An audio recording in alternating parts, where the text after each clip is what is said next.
Good morning once again, student, and welcome in our class of accountancy on 5th August 2020. So we have just learned about the some keywords and key terms. Now we will begin from 19, and that is issue of shares for cash.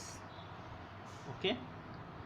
It means that's consideration मतलब होता है बदले में, यानी आप share के बदले में क्या आप लीजिएगा। कंपनी जो है शेयर बेचेगी तो शेयर के बदले में क्या लेगी, तो सीधा बात है कैश लेगी। वे ऑफ चेक और एनी अदर बैंकिंग इंस्ट्रूमेंट, मतलब वो बैंक ड्राफ्ट ले सकती है। अभी तो अकाउंट ट्रांसफ़र का ज़माना चल रहा है, अकाउंट ट्रांसफ़र हो जाएगा, मनी ट्रांसफ़र हो जाता है अकाउंट टू अकाउंट, यानी NEFT हो जाता है। और पहले के ज़माना में जनरली कैश होता था या चेक होता था। तो अब तो बहुत सारा अच्छा इंस्ट्रूमेंट्स आ गया है और तरह से हम लोग कर सकते हैं। कहने का मतलब ये issue of shares for cash हो गया। अब ये issue of shares for consideration other than cash, ये बड़ा इंपॉर्टेंट चीज़ है। Consideration other than cash, consideration मतलब बदले में, यानी शेयर के बदले में कैश को छोड़ के कुछ और चीज़। अब क्वेश्चन उठता है कि एक कंपनी बहुत बड़ी कंपनी है, कंपनी को चाहिए जैसे कि मान लो कि प्लांट एंड मशीनरी चाहिए, चाहे लैंड चाहिए, चाहे पूरा सेटअप चाहिए, प्लांट का पूरा सेटअप चाहिए, यानी कि उसको प्लांट को लगाने का जो खर्च है, ये सब। तो सीधा बात है कि कंपनी जिससे वो खरीदेगी उसको ही शेयर इशू क्यों ना कर दे, यानी कैश का बीच में कोई झमेला ही नहीं हो। जैसे कि मान लीजिए कि हमको 50 करोड़ का मशीनरी लेना है किसी से, तो हम सीधे 50 करोड़ को उसको शेयर इशू करते हैं। अगर वो एग्री है कि ठीक है हम 50 करोड़ कैश या चेक में ना लेकर हम आपका शेयर ही ले लेंगे, शेयर मतलब कंपनी का हिस्सेदारी ले लेंगे कंपनी में, तो ठीक है, पब्लिक कंपनी है वो बेच भी सकती है, तो उस तरह से उसको हम दे देंगे। तो वो जैसे कि जर्नल एंट्री में होता है कि जैसे हम कुछ खरीदते हैं, जैसे कि मान लीजिए कि हम जर्नल एंट्री में होता है ना कि जब हम कुछ खरीदते हैं तो जर्नल एंट्री होता है purchase account debit to cash account. Cash account वहाँ क्रेडिट इसीलिए हुआ कि हम कैश दे रहे हैं, कैश हमारे यहाँ से जा रहा है। अब मान लीजिए कैश न देकर अगर हम चेक दिए उसको, चाहे उसका अकाउंट में ट्रांसफ़र कर दे, तो वहाँ पे जर्नल एंट्री होगा purchase account debit to bank account, यानी उसका बैंक से ही चला गया। और यहाँ पर मान लीजिए कि ना हम कैश दे रहे हैं ना चेक दे रहे हैं या ना अकाउंट में ट्रांसफ़र कर रहे हैं, तो हम उसको सीधे शेयर दे देते हैं, उसका कंपनी का शेयर दे देते हैं, तो उसका जर्नल एंट्री होगा purchase account debit to share account. तो यही सिंपल सा फॉर्मूला और कुछ नहीं। तो ये अब मान लीजिए कि हम असेट्स खरीद रहे हैं, तो जब हम सामान खरीदते हैं तो परचेज लिखते हैं, जब हम असेट्स खरीदते हैं तो असेट्स अकाउंट डेबिट होता है, तो assets account debited to share capital account हो जाता है। सीधा है इसमें वही है, यानी purchase of anything other than cash. Consideration के बदले में हम लोग शेयर्स ही दे देते हैं, तो ये हमारा बहुत इंपॉर्टेंट चीज़ है। पार वैल्यू, चलिए इसको भी हम लोग एक्सप्लेन करते हैं। पार वैल्यू का मतलब होता है कि मान लो जब हम लोग शेयर्स बनाते हैं तो एक शेयर का दाम रखते हैं कि एक शेयर का दाम 2 रुपया होगा, एक शेयर का दाम 1 रुपया होगा। पहले के ज़माना में 1 रुपया का भी शेयर होता, बहुत शेयर होता था, 1 रुपया का एक ठो शेयर। तो 1 रुपया का एक शेयर है तो कोई भी आदमी आसानी से 100 रुपये दे के 100 शेयर खरीद सकता है। आज के ज़माना में क्या है कि 10 रुपये का एक शेयर रखता है। 10 रुपया बहुत छोटा हो गया। मान लो कि हमारा 1000 शेयर का स्टॉक है, तो 1000 शेयर का पूरा दाम हो जाएगा 10,000 रुपया। तो कोई भी आम आदमी भी अगर उस कंपनी का शेयर खरीदना चाहता है तो 1000 का एक स्टॉक ले सकता है 10,000 रुपये देके, उसके पास 10,000 रुपये 1000 शेयर्स आ गया कंपनी का। तो वही जो फेस वैल्यू है उसका जो दाम है वो उसका दाम रखा है 10 रुपया, तो उसी को बोलते हैं एट पार, यानी 10 रुपया का चीज़ 10 रुपया में ही बिके अगर, तो उसको एट पार बोलते हैं। अब मान लीजिए कि अभी जो है रेमडेसिविर का आप लोग नाम सुने होंगे, कोरोना में बहुत उसका डिमांड है, कोरोना का एक दवाई है रेमडेसिविर, और उसका मान लो कि उसका जो है पैकेट पे जो पैकिंग है, पैकेट पे लिस्ट प्राइस है मान लो 5,000 रुपया, लेकिन मार्केट में आप खरीदने जाओगे तो 5,000 में नहीं मिलेगा, उसको 50,000 रुपया 70,000 रुपये में मिल रहा है। तो आप देखिए 10 टाइम्स 14 टाइम्स ज़्यादा मिल रहा है। What is that? That is known as premium. नहीं, आपका वास्तव में मान लो 5,000 का चीज़ को 5,000 में अगर मिल रहा है तो हम उसको बोलते हैं एट पार। और कोई भी आदमी, एक साधारण सा भी आदमी अगर मार्केट में जाता है, अगर उसको अगर सामान सा बात बोलता है कि आलू 30 रुपये किलो है, तो बोलता है भाई 29 रुपया दे दो या 28 रुपया दे दो हमको। तो चाहता है कि हम फेस वैल्यू जो उसका जो पार वैल्यू कहने का मतलब जो उसमें लिखा हुआ है ना। तो एक शेयर का पार वैल्यू जैसे 10 रुपये का शेयर अगर 10 रुपये में बिके, यहाँ पे बिकने से मतलब है 10 रुपये का शेयर अगर 10 रुपये में बिके तो उसको हम लोग बोलते हैं पार वैल्यू पर बिकना। अगर 10 रुपये का शेयर 11 रुपया में बिके या 12 रुपया में बिके या 15 रुपया में बिके तो इसको बोलते हैं प्रीमियम पर बिकना। प्रीमियम का मतलब होता है प्रॉफिट, प्रीमियम पर बिकना। और जब 10 रुपये का शेयर 9 रुपया में बिके, 8 रुपया में बिके, 7 रुपये में बिके तो उसको बोलते हैं डिस्काउंट पर बिकना। तो यही चीज़ है हमारा एट पार वैल्यू। पार का मतलब हो गया 10 रुपये का सामान को 10 रुपये में बेचना। चलिए, तो issue of shares at par, at par का मतलब वही हुआ कि 100 रुपये का शेयर को 100 रुपये पे इशू करना, तो एट पार हो गया। अब प्रीमियम का मतलब अभी क्या होगा कि 100 रुपये का मान लो एक शेयर है, उसको हम लोग 110 रुपये पर अगर इशू करें, यानी कि पब्लिक को ही 110 रुपये में बेचें। 100 रुपये का शेयर को 110 रुपये में बेचेंगे तो उसको बोलते हैं प्रीमियम पर बेचना। और यहाँ पे देखिए shares payable in lump sum. Lump sum का मतलब होता है एक बार में ही पैसा ले लेना। अभी मैंने आपको बताया कि यहाँ पर क्या था कि इशूड कैपिटल जो होता है और सब्सक्राइब कैपिटल और पेड अप कैपिटल तीनों में अंतर है। इशू में क्या होता है कि हमने कितना इशू किया। सब्सक्राइब करने का मतलब कि कंपनी को कितने लोगों ने सब्सक्राइब के लिए फॉलो किया कि हमें इतना कैपिटल चाहिए, उसमें से उसको सब्सक्राइब कैपिटल बोलते हैं। ये ऑलवेज इशू से कम होता है। अब सब्सक्राइब के बाद आता है पेड अप। वास्तव में कितना लोगों ने पे किया, पेड अप किया, वही तो उसका वास्तव में कैपिटल हुआ। तो पेड अप ऑलवेज जो होता है या तो उसके बराबर होगा टोटल या उससे कम होगा, उससे ज़्यादा तो नहीं हो सकता है। मान लीजिए कंपनी ने 50 करोड़ रुपया मांगा तो कंपनी को या तो 49 करोड़ मिलेगा या 49.5 करोड़ मिलेगा, लेकिन 51 करोड़ या 50 करोड़ 1 रुपये कभी नहीं मिल सकता है। उसको 50 करोड़ तक ही मिल सकता है, उससे ज़्यादा उसको मिल ही नहीं सकता है क्योंकि उसने डिमांड किया है 50 करोड़।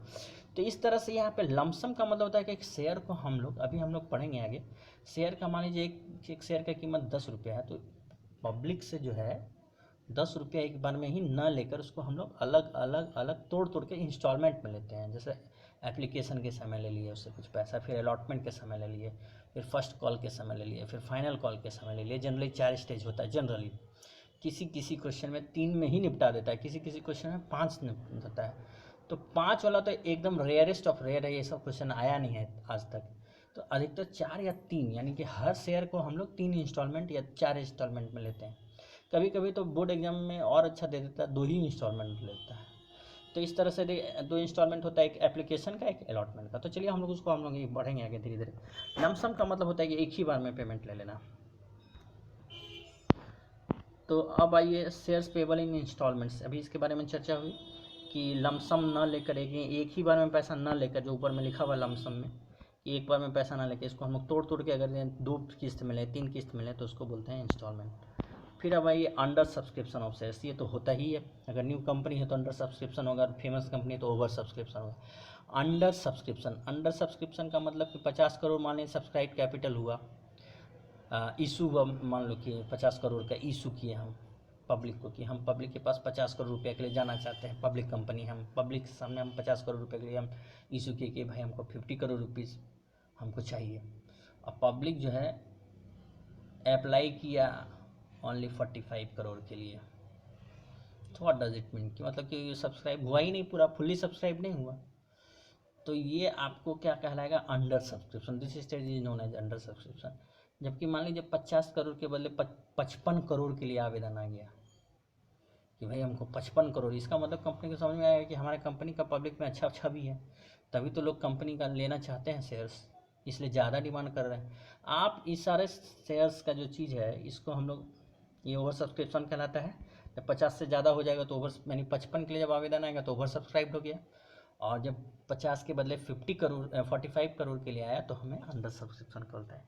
तो ये सारा चीज़ जो है इसको आप समझने के लिए स्कूल का, मान लीजिए कि आपका एक नामी स्कूल है, बहुत बड़ा नामी स्कूल है, आप ले सकते हैं कोई भी स्कूल का उदाहरण ले सकते हैं।